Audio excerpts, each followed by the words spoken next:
In higher ed, we're all looking for big wins, but reducing a 75% application abandonment rate and achieving a 90% conversion rate, that's next level transformation. Michael Bettersworth, CMO at Texas State Technical College, shares how they achieved this by streamlining the application process with Element 451. Our Element journey began out of a necessity. We were switching to a new SIS, and the application process was going to pose some real usability issues for us.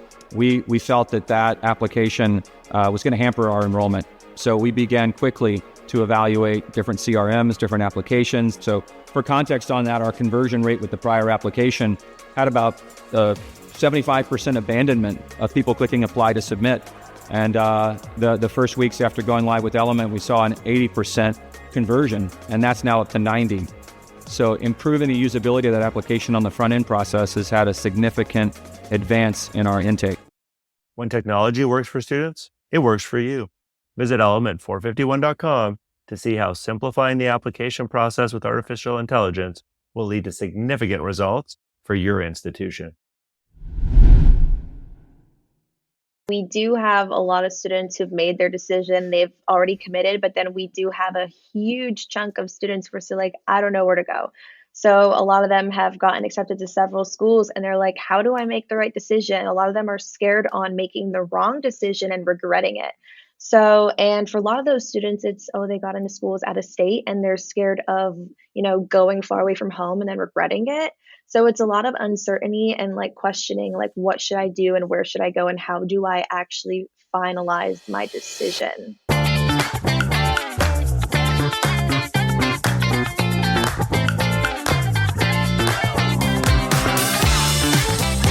Welcome to Mission Admissions, a podcast that helps higher ed become better recruiters, communicators, marketers, and leaders.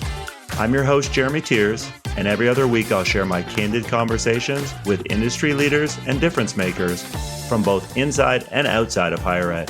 You'll walk away with advice, tips, and strategies to help you both professionally and personally. Mission Admissions is part of the Enrollify Network, a robust collection of podcasts designed to help higher ed professionals like you grow. Explore our other shows at enrollify.org or check out some of my personal favorites linked in the show notes below. Enrollify is made possible by Element 451, the leading AI-powered all-in-one student engagement platform, helping institutions create meaningful, personalized, and engaging interactions with students. You can learn more at element451.com. Hey everybody, it's Jeremy Tiers, and this is episode 62 of the Mission Admissions podcast. Throughout the year, I have a lot of conversations with college admission professionals about enhancing relationships with high school counselors. And fun fact about me that I'm not sure I've shared on the pod before, but I was a high school, college, and career counselor for a couple of years back in the early 2000s. And as I have conversations with people like Bethanne, who I'm about to introduce you to, a lot of the pain points, quite honestly, haven't changed in the 20 years since, I left that counseling role. And so I'm excited to just introduce you to Bethanne here in a second and unpack kind of her world and just help college admission professionals better understand what high school counselors are dealing with and what they can do to support them, because everybody is working, I would argue, right towards the same goal, which is helping students and families navigate this scary, confusing, exciting, I don't know, Bethanne, we could probably come up with a ton of different words, right, to describe this college search process. And with that, I want to introduce Bethanne Bialy. And Bethanne was on the college side up until, last fall. And so I would love to start there, Bethanne. Like, help us understand, how did you know it was time for a change? And what's that change been like? Yeah, so I was an undergraduate admission counselor and I really loved the job. I loved building the relationships with the students and I loved it so much that I decided I really want to keep working closely with those students. So I decided, maybe I should start looking into the high school side of things as well as, it was a lot of travel. I was traveling. I'm originally from Florida. I'm based in South Florida. So I was traveling to the whole DMV. So, DC, Virginia, Maryland, Pennsylvania. So I was, traveling 2 to 3 months out of the year. And it was a lot, twice a week in the airplanes, sleeping in the hotels. I was like, I really, want some more stability in my routine and in my life. So, I decided to, make that switch over to the high school side. I thought that, being from admissions, that it was going to be a super easy switch. But little did I know, it's actually so much more different on this side. I had no idea how much more work is put in on this side. Being like a counselor, more than just like reading the applications and stuff. It's like you're actually there for like the emotional support side of things. There's a lot more to it as well than just like, oh, applying to colleges. There's like course scheduling. I'm also like an academic advisor. So, choosing classes for next year, what colleges would like the students to take, for specific majors and, oh, community service hours and scholarships. So it's been a really big change for me. It surprised me in a lot of different ways, to be honest with you. You talked about the emotional part there, and I would love to pick your brain then on this. On the admission side, because you lived it, you have to establish what I would argue is quick trust, right? And I would argue it becomes easier a lot of times if you can have some type of emotional connection, right? So, like for you, what helps you when you first meet these students really get them to open up if you're comfortable sharing? Yeah, like you said, it's all about like gaining their trust and like working closely with them, building that relationship, making them comfortable when they come into my office, opening up with me, sharing, what their fears are about college and everything. Before working in admission, it was more of like texting and calling and like emailing type of relationship where this is like all face to face, really personal, which is really good for building the relationships, which is why it is so much of like more of an emotional support type of role, which I really like, but I didn't realize it was going to be to that extent. But really, you gain their trust and they really look up to you and they rely on you for helping them throughout the process. How have the students been when they find out that you worked on the college side? Did they pick your brain and like ask you a bunch of random questions? Oh yes, they're always like, "No way, you worked at that college? No way." So like, are they gonna look at this on my application? Are they gonna care about this? Are they gonna care about that? And I'm like, every college is different. So I can only answer for this one college. So and they don't understand that because they think that just because I worked at a college, everyone is the same. And I'm like, no, that's not how it works. But they do find it really interesting. They're always like, why do you work here now? Why are you in high school now? So yeah.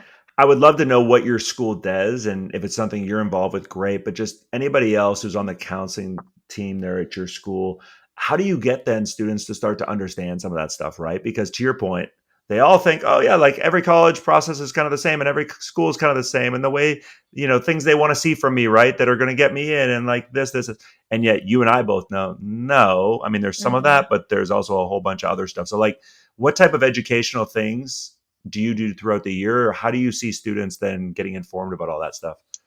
Oh yeah, so we try and promote as much as we can, like more and more ever since the pandemic, like all of the different colleges are having like virtual open houses and virtual tours. So I'm really trying to promote that, especially because a lot of students like to go out of state and really far away. So it's kind of hard for them to go on campus a lot of times. So I'm like, please go on this Zoom call, go to the virtual open house. You can learn so much about what they're looking for in your application, what would make you stand out. That's something that's really big. I'm like, please do your research, please look this up. And ironically enough, a lot of students nowadays are using chat gpt to like look up all about different colleges and what they're looking for. It's a really big tool and resource, but it's really all about having to stay on top of the changes in the admissions landscape, like the different policies and processes, what schools are now implementing, different deadlines. Everything's always changing, so having to stay on top of it all and just making sure that like we're relaying that information over to the students so that they know that, oh, this has changed, like, oh, they are now test optional, for example, so that the students know and they're prepared. But I really stress like doing the research. What advice are you then giving? Let's start with this, like underclassmen, especially your juniors right now, right? Because your juniors are kind of in it a little bit. Maybe some of them haven't started, but I'm guessing a bunch of them have like had some conversations. What are you giving them advice wise, Bethanne, when it comes to like, all right, how do I keep track of all this information then that I'm doing in my research? So a lot of them are like making like documents and just listing all of that information, like deadlines and certain like different like Google Docs, for example, a lot of students are using, and then they're just adding in new information as they get it for like application requirements and deadlines. If they see something new, they add it there so they can continuously add more information and edit that information. They share it with like their family so that everyone can kind of add and delete as they keep on doing their research, and they actually share it with other students as well so they can all kind of collaborate if they're interested in the same schools, which is really nice as well. So, what else, just top of mind, if you can remember, what are those top questions from juniors specifically then you've been getting lately? Oh, yes, there's a lot of them, but the main ones are mostly like, the typical how can I stand out in the application process? A lot of them are applying to, those really top of the line, close to Ivy League schools. And they're like, how can I stand out, amongst all of my competitors? Another really big popular one is, how do I write a standout essay, that makes me stand out when I apply as well? A lot of them as well are like, I don't know what I want to study yet. So, what happens if I don't have a major? What happens if I apply undecided? Does that affect my chances of getting in? And then another big one nowadays is also, should I apply early decision, early action? Should I apply regular decision? So, those would be like the most common questions that I'm getting right now from the juniors, as it is, almost summertime, and then the applications will be opening August 1st. So they're starting to get in that mindset like, oh my goodness, I have to apply soon. I really need to start thinking about these things. And for all of you listening, again, who are on both the admission side at a college or university, but even on the marketing or communication side, again, addressing some of that stuff right now, right? Like there's no reason you can't have a very conversational written email or email campaign explaining, again, the difference between regular decision, early action, and early decision. Or, hey, want to stand out like with your college application? Think about these like 5 things. And there are absolutely some schools doing that, Bethanne, I know, but I don't see, because I do a lot of comm audits, enough schools, right? It's more like, let us tell you everything about our school. And like, even though students aren't going to remember all that. So, how about for seniors? Because I'm guessing, but I would love to hear from you. You've probably still got a whole bunch of undecided seniors in your class, even though I'm sure a bunch have also made their decision. Let's start with the undecided seniors. Like, what kinds of questions or what are things you're kind of hearing, if you want to call, rumblings and stuff like that with that particular group? Yeah, so we do have a lot of students who've made their decision. They've already committed, but then we do have a huge chunk of students who are still like, I don't know where to go. So a lot of them have gotten accepted to several schools and they're like, how do I make the right decision? A lot of them are scared on making the wrong decision and regretting it. So, and for a lot of those students, it's, oh, they got into schools out of state and they're scared of, going far away from home and then regretting it. So it's a lot of uncertainty and like questioning, like, what should I do and where should I go and how do I actually finalize my decision? And so, what kind of advice, if you're comfortable sharing, do you give, for example, when students say things like, I'm worried about making the wrong decision, or gosh, I don't know if I want to go that far away from home? Yeah, well, one of the biggest things that I've really noticed, and I actually noticed it when I was working in admission as well, is a lot more students, at least in the South Florida area, I can only speak upon of they are not really visiting the colleges. So it's been a really big problem that students are just not going and visiting campuses. They're just applying based off of what they've seen online and what they've heard, and maybe some virtual tours and maybe some online events that they've attended, but they have not physically stepped on that campus. And I am telling them, you have to go visit this campus. You have to go because you might love what you see online, but if you show up and you go visit that campus, you might absolutely hate it. And a lot of students, they don't realize that, and that can really help them make their decision. And I've had a few students who've been like, I'm applying to this school. They got in. I told them, you have to go visit. They visit a campus and they have automatically been like, I am not coming here. So I'm like, this will really help you, narrow down your choices and help you make that decision, especially if it is out of state, even though, you have to fly somewhere or drive somewhere to go visit it. That can really help you make that decision so you don't like, submit your deposit, commit and enroll, show up, and then really regret it. And that will really help them like in the long run. So even though a lot of students, they do have like 5 or 6 schools that they're, juggling, where should I go? I tell them all, visit them all. You really need to visit them all. And then you can really narrow it down. And that's really helped a lot of them. Yeah. So, I mean, we talk all the time, right, about this feel of campus. And on surveys, when we mhm, ask, it's literally the number one or number two decision making factor for every student in every state and has been for like 10 years by the end of us doing surveys.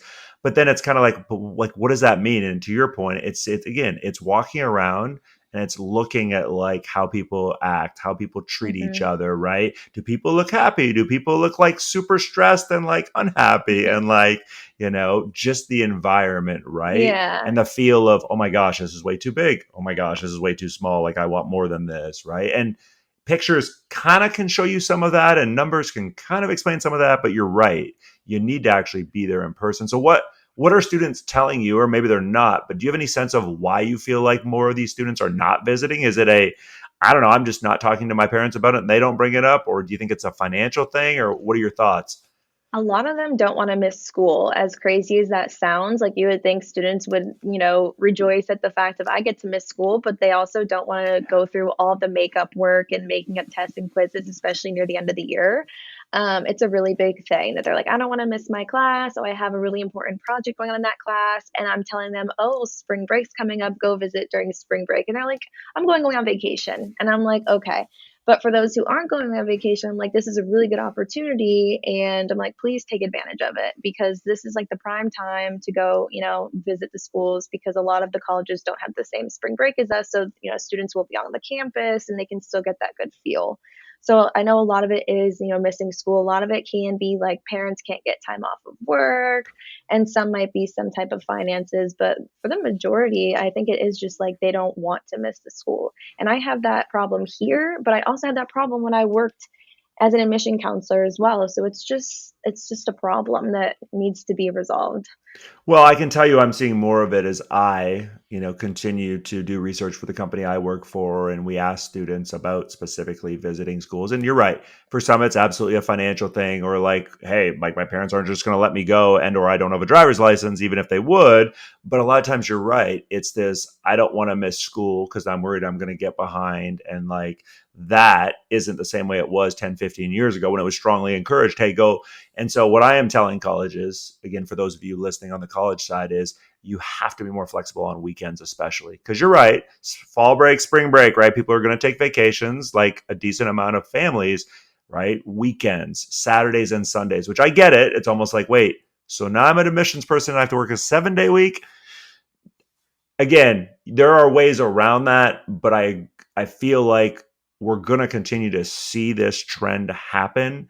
And so, short of, again, not going on a spring break or a fall break trip or being able to do it in the summertime, when, to your point, you're not going to get the same feel of campus because very few campuses are actually that busy in the summertime without students. It's really important to try to do stuff, for example, on weekends, right? A lot of colleges do not have open houses on Saturdays. A lot of them have been having their preview days and open houses during the week and not on the weekend. So a lot more need to have them on the weekend so that students can either drive up with their families or fly there. But during the week, it's really hard with school being missed and work being missed. Want to know what AI powered people focused really looks like? The 2025 Engage Summit will show you how AI transforms engagement without losing the human touch. Join us June 24th and 25th in Charlotte for actionable insights, hands-on demos, and transformative strategies. Enrollify listeners save $50 with the code Enrollify50. Sign up at engage.element451.com. If I'm on the college admission side, right, and let's just say I'm a counselor who wants to come in and talk to your students and wants to develop a relationship with you or any of your colleagues, Bethanne, help me understand, again, outside of the, we'll call it caseload, because I think everybody understands listening, right? High school counselors, yeah, there's not enough of them and there's way too many students, right? And there's not really a whole lot we can do there to solve that, right? But if I'm on the college side and I'm like, I want to help Bethanne, like, what are some of the pain points and things you feel like, hey, gosh, if I could like build a relationship with an admissions counselor like Jeremy and I could trust him, like I would absolutely love for him to like take this off my plate or like save me time because he sends me information on this. Like, is anything top of mind? So presentations on different schools' financial aid, different, scholarship opportunities, FAFSA, that would be really helpful information for students to hear from colleges and not just myself. Because students, they hear it from me and they're just like, okay. But when they really hear it from a college, they actually really listen to it. And they're like, wow, that's something I actually have to do. What about parents? Because I'm well aware, right? It depends on, the environment and me not knowing obviously the type of students you serve there at the school you work at. But like, just give me some insight, give the audience some insight. Like, what kinds of questions or what are things that like parents are coming to you with, Bethanne? A lot of parents right now at this time are specifically asking about summer programs, like pre-college summer programs, if they're worth it, if their students should look into college programs or summer programs in general. That's a really big topic just because summer's approaching. Another one is just, the one that's always going to be on their mind. How can we afford college? What are the financial aid options? Where can we look at like outside scholarships? And then another one, which is specific to each different child, but what are the best schools for my child's major? So they want like detailed lists of, what schools are best for psychology or what schools are best in the state of Florida for marketing. And then always, how can I ensure my child gets into a good college? What if they don't? What are their options? So it's always kind of tailored to like each specific student and case, but those are like the most of the questions that we get asked. What, if you're comfortable sharing, is the most surprising thing a parent has asked you? A lot of parents have never done the college process. So one of the big things is, oh, like what even is the college process? Like they have no idea. And it's kind of starting at ground zero because I just assume everyone knows. Right? So and it's like and you really have to just go through everything like from start to finish with everything with like some schools are on Common App, some you have to apply it directly and this is what the FAFSA is. And some people have actually never heard of the FAFSA. And you really have to explain everything step by step in detail.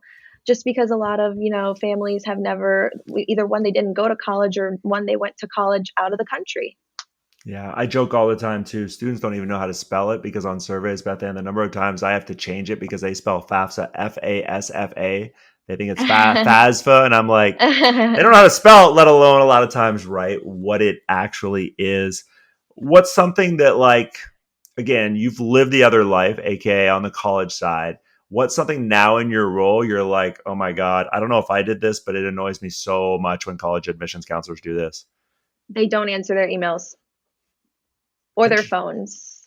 Interesting. It is very frustrating. I can't even explain. Like I don't know if it was just me. I worked at a smaller university, so I understand like I wasn't getting as many emails as others or phone calls, but I always answered emails in a timely manner and I call schools all the time and I email schools all the time, like specific like admission counselors, and like I just don't get any answer. And if I do, it's like 2 or 3 weeks later. I'm like, why?